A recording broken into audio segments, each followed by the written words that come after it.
question before the interview starts. If you could only watch one movie for the rest of your life, I've been asking everybody this. Ooh. One movie. What is that one movie? I'm not going to choose an art piece. I think I got to go with something entertaining. Kill Bill. Oh, volume 1 or 2? Or are you just piecing them together? Yeah, could the trilogy? Could we put it all together? Okay. All right. That's how it was meant to be seen, but he chopped it up for the production studios. But it was meant to be one. Okay. I accept this. I accept this answer. If you're gonna watch it over and over, it's got to be entertaining. Of course. Right? Yeah. It can't be an art piece or like some drama thing that you're. Yeah. Give me the whole Die Hard collection, people. I need some blood and violence in it. For those of you watching now or joining in now or watching after the fact, welcome. I'm sitting here with Shan Vincent DePaul, a rapper and musician based out of Toronto who's doing some remarkable things. And listen, you got to check out his Spotify catalog. There is some bangers in there. But listen, I want to talk to you about creativity, the creative struggle. We've known each other for some time now. And, your sort of outlook on these things is often inspirational, but also pretty philosophical, as well as, things that are not necessarily talked about enough in the creator space. So first and foremost, how are you doing in the midst of this COVID-19 situation? How are you holding up? I'm good. I've been productive. For me, I think I've always been introverted. I've always been a recluse. So for me, it's not much has changed in terms of my workflow, but I think it's more so adjusting to how the world is reacting to it and me being considerate of my surroundings. Fair enough. And listen, I know you personally to know that you are an introvert that way, but if someone were to see you on the stage, they would never guess that.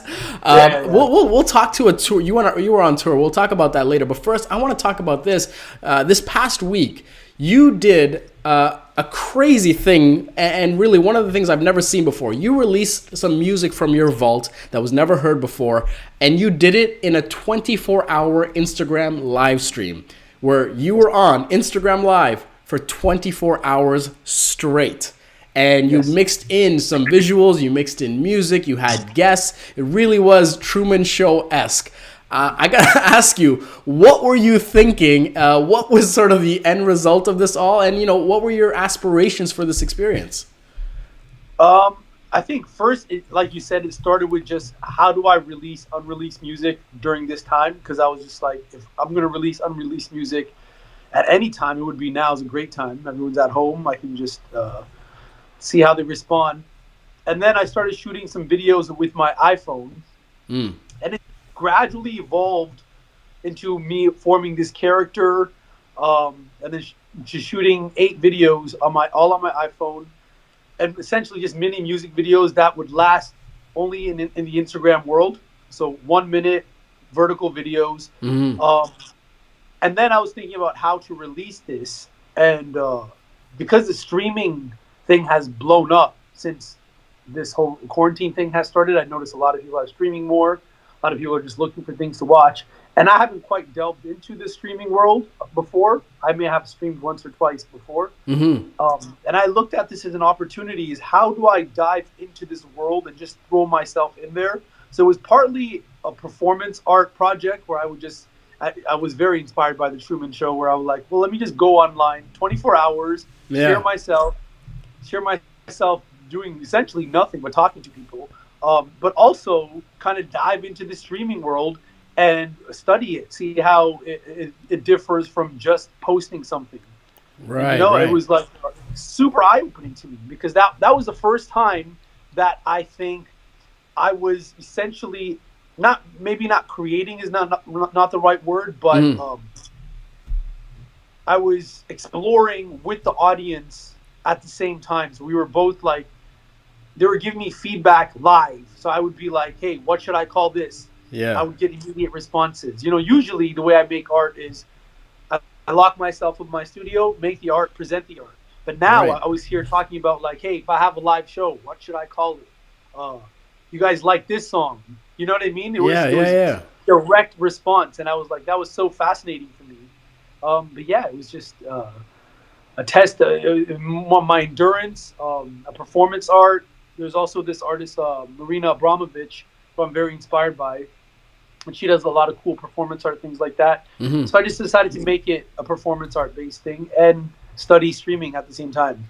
And this is an exercise we talked about a little bit beforehand, but even when you mentioned it to me, I couldn't help but wonder, how are you going to fill those 24 hours? What were you going to do? And it was very reactionary. And we saw thousands of people from all over the world at some point in time join in and participate and engage and almost direct you at certain times. It was kind of weird to see that, especially from someone that really likes to curate the art, the sonic experience, and really have their hands on it.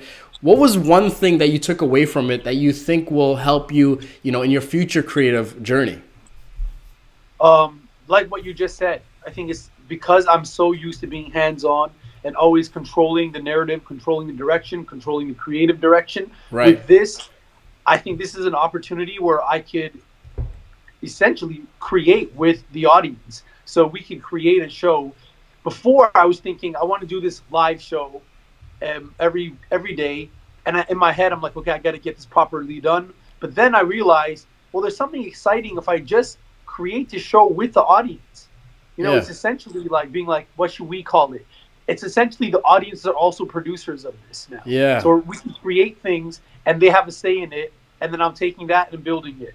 Whereas before it was just me isolating myself and creating. But now it's exciting because the audience is part of every step of whatever the streaming journey is going to be. Right. And especially in the midst of this COVID-19 situation, I'd like to think that there's more people creating, just putting more work out there. And that includes live streaming. We see it where it took a quarantine for people to realize that Instagram Live is even a feature. Now everyone's live streaming. But I remember talking to you, and you had this absolute focus that you weren't just going to go live. Like, if you were going to do this thing, it was going to be unique. It was going to be different. It was going to be an experience that speaks to sort of, your caliber of work. And this is where you landed, a 24-hour live stream. Why is it important for you to kind of approach things in that way, whether it is social media, whether it is music releases, whether it's art, your music videos, for example? Why is it important for you to approach it in that way where, all the stakes are on the line and you have to set yourself apart? I think that's just more for a couple of reasons. I think that might be just like the competitive artist in me, whereas if I see something that's done already, I want to do something different. I want to do something challenging. So anytime I see an artist approaching something different, like we spoke about how Tory Lanez has been doing the quarantine radio. We spoke about how Swiss and Timbaland have been doing the versus battles. These are all super innovative things.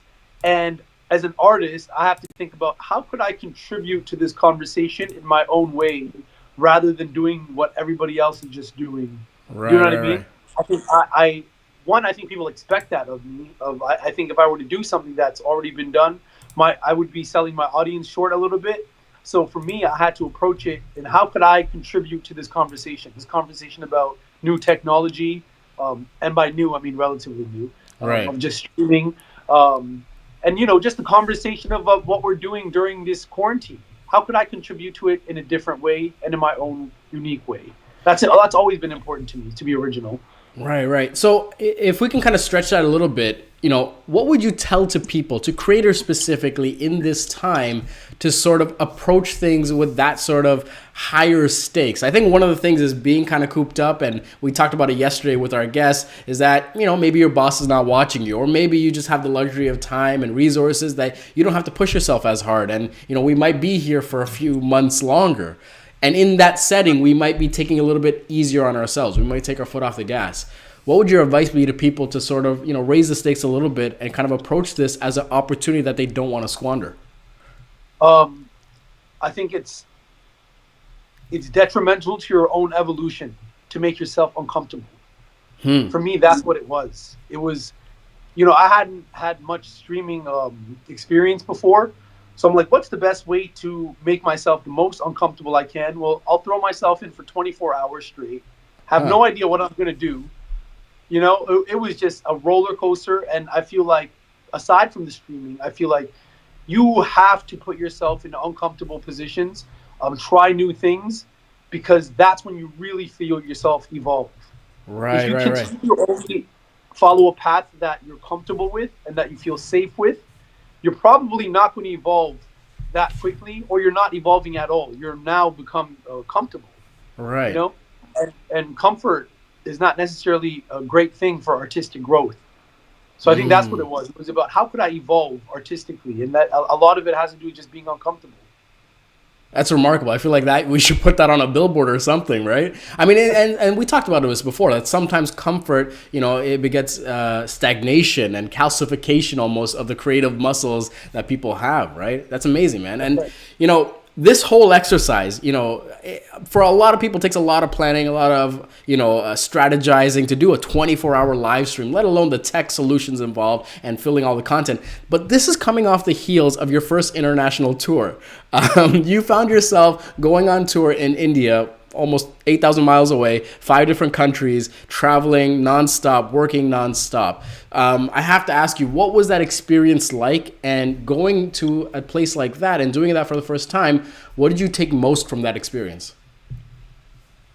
Well, first of all, it was just a dream. I think that was my first international headlining tour, solo headlining tour, and that's majority of my audience is there. So to connect with my audience that have been supporting me for years, really, that was phenomenal. Just to seeing the reception that I get there. I mean, it's very different from the reception that I get here.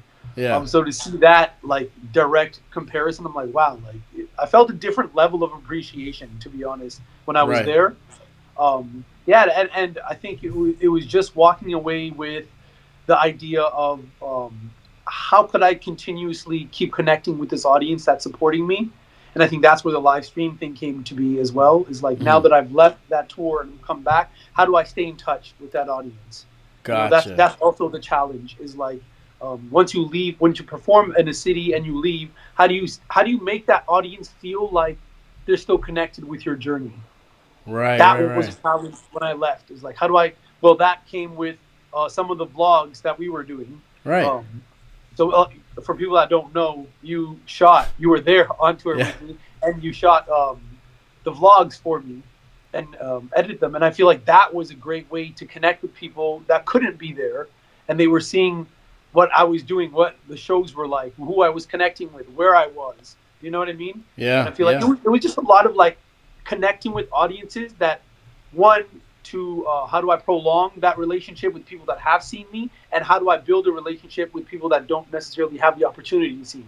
Yeah, yeah. I imagine me as a photographer being able to be in a gallery and just silently kind of sit back and watch people take in my art. And, if, I won't lie, seeing them enjoy the art would also be gratifying. And you Yeah. got that as an artist where you went there and you had like a crazy reception at these sold out shows in different cities where there's different languages being spoken and totally different dialects and cultures and mannerisms.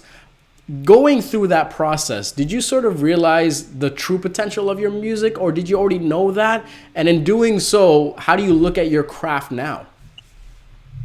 Um, yeah, I think a part of me kind of knew the reception would be like that, just because that's where the numbers were coming from. Mm. But it's also, yeah, it's how they connected with it. It's I think also because one, there was like a cultural connection there that I couldn't make with a Canadian audience. I Right. think when a brown audience sees a brown rapper from Canada doing something like what I was doing, it was new for everybody. So it was exciting to go through that together with the audience. And yeah, I think for me, for what I took from the shows is like the type of songs maybe that I was performing that they connected with that I didn't expect them to connect with. I walked away like, okay, that the climate is different there. Yeah. Do you know what I mean? When I went there was all these protests. There was a lot of government protests happening there. Yeah. This is Yeah. before COVID. So it was a little bit unstable already. So when I was going there thinking, hey, there's a festival gig. Let me do some here. You do festival gigs, you up tempo songs, keep the crowd happy. Yeah. Yeah. And I did that. And then I did some darker songs, and they gravitated towards the darker songs. I'm like, oh, the climate here is different. You guys are experiencing something all different altogether now. Yeah. You know what I mean? Yeah. And what I realize is like that's what's important, is being able to connect with your audience, knowing where they are in their political climate, in their life, in just where that state of that city or country may be. It's not because we're not all going through something global. Now we're going through something globally, but when we're in tour, Yeah. India was going through something that we weren't in Canada. Do you know what I Yeah, mean? yeah, yeah, yeah, yeah.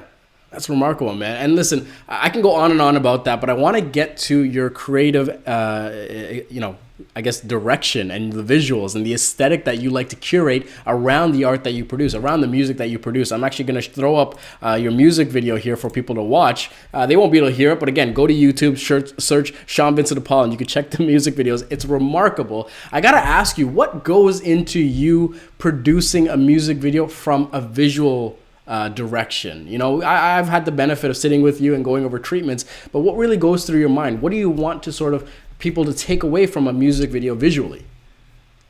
It always starts with an idea for me. So sometimes I'll have a visual idea even before I have the music to go with it. So a lot of times I have just visual ideas in my head, and then as I'm making music, I will be like, oh, this song will suit that idea. This song will suit that idea. So, Right. I mean, there's also times where I'll listen to the song and think of ideas, but a lot of times I have these ideas and try to like mold them more. So I'm kind of working in reverse a lot of times, whereas it's common for you to come up with a song and then you brainstorm a visual for the song. For a lot of times for me, I have a visual and I'm just waiting for the right song. Right. Yeah, just because I think I function as a visual artist a lot of times, sometimes even more so than a musical artist. And I think when they walk away from, when they walk away from watching one of my videos, I think I want them to walk away knowing that it was a Shan Vincent de Paul video, that I presented something original maybe they haven't seen before. And sometimes I could plot a video that might cost 30, 40 grand. And, that might not be as effective as something I might shoot with my iPhone. Yeah. So Yeah. sometimes I don't even know. Sometimes I'll just go out there and shoot something for fun on my iPhone, and I just caught lightning in a bottle. Right. You know what I Right. mean? Right. So I feel like a lot of times in terms of production, I would tell new artists that are going into the video realm, don't let gear limit your creativity, because essentially you have a 4K device in your pocket, most of us. So there's no excuse. If this was 20 years ago, you'd be like, only if I had a 4K camera. I'm like, well, now you do. Now what are you doing with it? Now everyone's like, well, only if I had a DSLR. I'm like, don't worry about that afterwards. Think about the idea. Think about something original. Think of something effective. Think about something that the audience could connect with. Yeah. And then you can worry about the technicalities afterwards.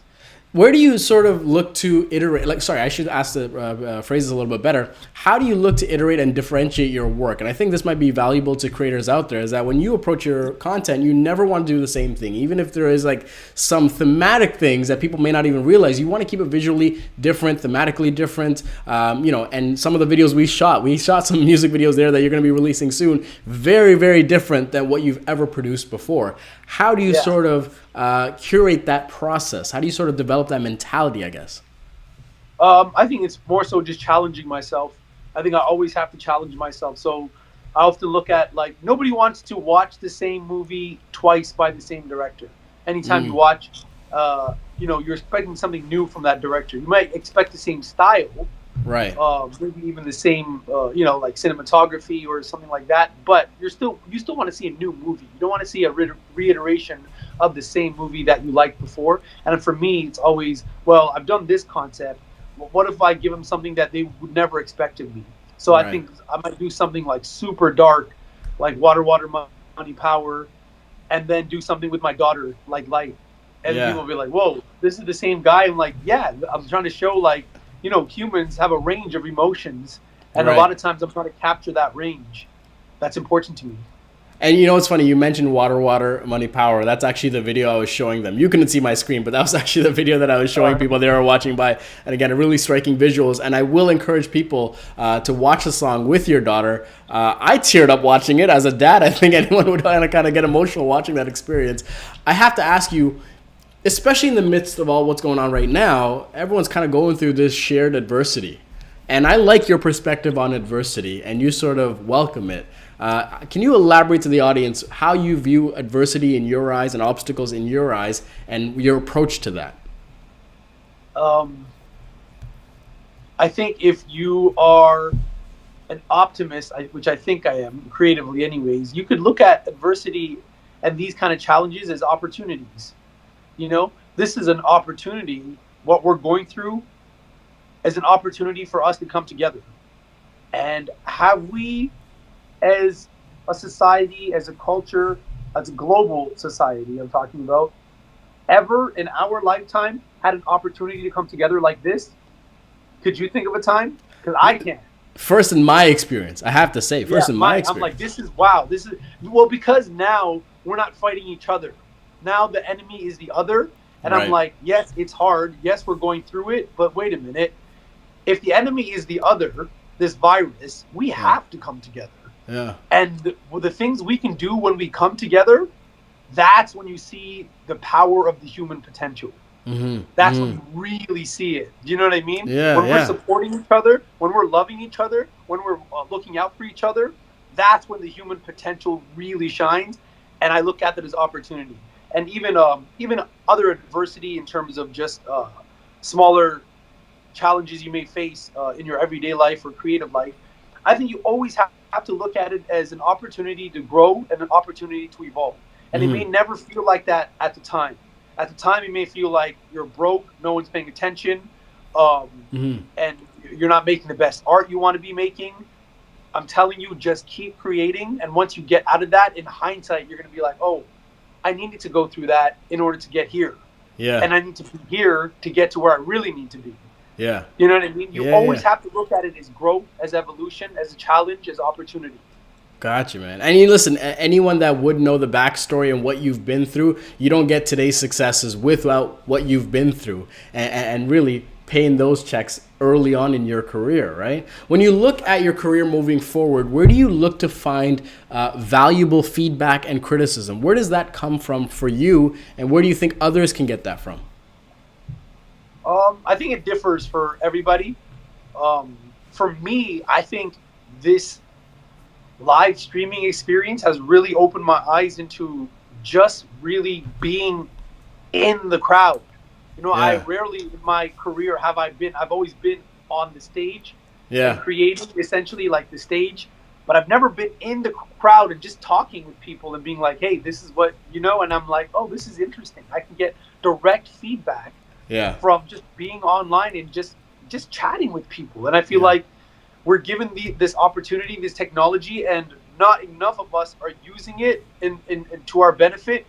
And I admittedly have not been. mm, Um, Now that I've done that, I'm like, wow, this is a great way to get direct feedback immediately, connect with your audience. If I have a demo, say if I just wrote a verse or a chorus or something, and I'm like, I don't know how I feel about this. I can go on live, play it. I'd be like, just give me your honest feedback. yeah, People will give you honest feedback. People will troll you. People have there's no set, like nothing's holding them back from roasting me because I've been roasted that whole 24 hours. There was plenty of trolls roasting, but at the same time, there was also people just be like, "Yo, drop that, drop that." I'm like, "Okay, you yeah, guys like this." yeah, It was, I think that was amazing.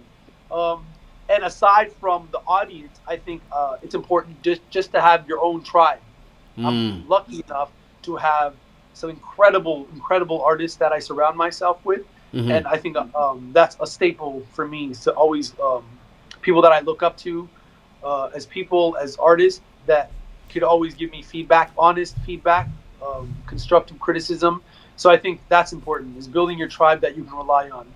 I got two more questions for you. The first is how do you develop that muscle to deal with the trolls, the negative criticism, the invaluable feedback? Oh, sorry, the non-valuable feedback. How do you sort of develop that muscle? Because one of the things of being around you is that you will open yourself up for all kinds of criticism, even to be ridiculed, warranted or unwarranted, and you will not let the unimportant things negatively impact your ability to work and to be productive and to move forward. Yeah. It's not something that everyone has, and I believe is quite literally a superpower that you can develop over time. Mhm. How did you sort of cultivate that? I think the key to that is really believing in what you do. Um, Simply loving yourself, first of all, even before creatively, like just loving yourself, accepting all of your flaws, and then Mm-hmm. creatively, you know, let your work speak for you. Let your work know that you work hard. And I feel like one of the reasons why when someone trolls me or tells me something extremely negative, why it doesn't affect me that much is because I also don't let insanely positive things also affect me. You know, Okay. when in the same regard, because if someone is always just telling me you're amazing, you're amazing, you're amazing, and then I take that, I'm like, oh my god, they said I'm amazing, so which means I'm amazing. That means I would also have to take the negative the same way. Right. Right. Right. Right. Right. So when someone tells me I'm amazing, I'm like, I'll take it with a grain of salt. I'm humble about it. Thank you. But it could only mean so much. Right. And then same way so when someone negative comes, I'm like, well, I don't know. It's people. I feel like people love you the same, people hate you the same. But as long as you know where you're at, as long as Yeah. you know how hard you work, as long as you love yourself, I feel like that's you have to be able to build your own foundation and believe in yourself. You have you have to believe in yourself more than anybody in the world. Right. More than anybody in the world, you have to be your number one fan. Once you're your number one fan, nobody that tells you anything positive or negative is really going to affect you that much. I mean, it'll just maybe affect your mood for like a couple of minutes, hours. I mean, if it's harsh enough, maybe a day. But you know, if you know your worth, if you know your value, if you just believe in yourself, none of that will really affect you. You know, I was gonna ask you one more question, but I think this YouTube video should end on that. I think that was amazing. We're gonna continue the conversation though. We're gonna jump over to Instagram Live where you guys can participate as well. If you're watching this after the fact, again, make sure you follow Henry's Camera on Instagram so you can check out these live conversations that we're having with all kinds of creators. Before we go, Shan, where can people get in touch with you, find more of your work? Mostly Instagram is probably the spot. Instagram or Twitter, but Sean Vincent DePaul.